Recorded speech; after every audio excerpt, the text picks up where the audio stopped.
for me, this was the revelation.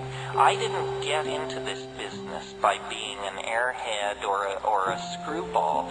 My attitude was always, if it's real, it can take the pressure. You know, you don't have to pussyfoot around the real thing. If they're telling you, you know, oh, you must lower your voice and avert your gaze or this and that, then you're probably in the presence of crap.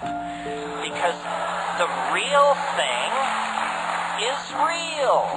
It doesn't demand that you adjust your opinion to suit it. It's real. That means it is preeminent. That means it sets the agenda.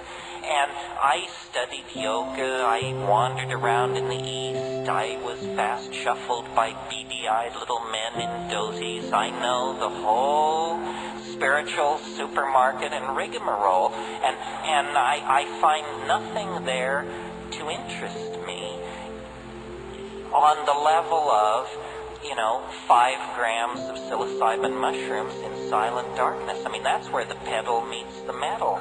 That's where the rubber meets the road. And the inspiration for me to get up and talk to an audience like this simply comes from the fact that I cannot believe that this could be kept under wraps the way it has. I mean, I kidded with you earlier that they would make sex illegal if they could. Well, they can't, so it isn't. But the psychedelic experience is as central to understanding your humanness as having sex, or having a child, or having responsibilities, or having hopes and dreams, and yet it is illegal. We are somehow told we are infantilized. We're told, you can wander around within the sanctioned playpen of ordinary consciousness, and we have some intoxicants over here if you want to mess yourself up. We've got some scotch here and some tobacco and red meat and some sugar and a little TV and so forth and so on. But these boundary-dissolving hallucinogens that give you a sense of unity with your fellow man and nature are somehow forbidden. This is an outrage. It's a sign of cultural immaturity, and the fact that we tolerate it is a sign that we are living in a society as oppressed as any society in the past. My thing is not about my opinion or what I saw in Africa or anything like that. This is, get it straight, this is about an experience, not my experience, your experience. It's about an experience which you have, like getting laid or like going to Africa. You must do the experience. Otherwise, it's just whistling past the graveyard. And we're not talking about something like being born again or meeting the flying saucers or something like that where good works and prayer are the method. No, if you take a sufficient dose of an active compound, it will deliver itself to you on the money. If it doesn't work, take more.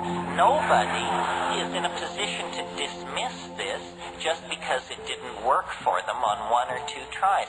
This is an art. It's an art. It's something you coax into existence. I mean, you have to learn to make love. You have to learn to speak English.